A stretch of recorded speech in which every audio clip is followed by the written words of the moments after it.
Hello, my sweethearts. Here is the teacher Natty, and I'm going to explain your homework for today. So, the first part says, listen as your teacher says the name of each picture. Circle the E if the picture begins with the sound. So, pay attention because I'm going to say the names of each object, okay?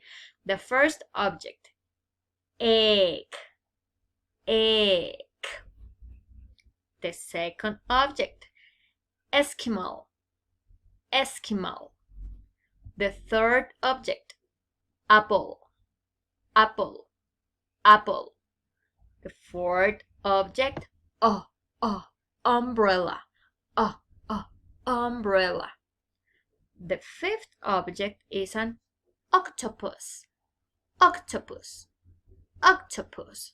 And the sixth and last object is an elevator, elevator.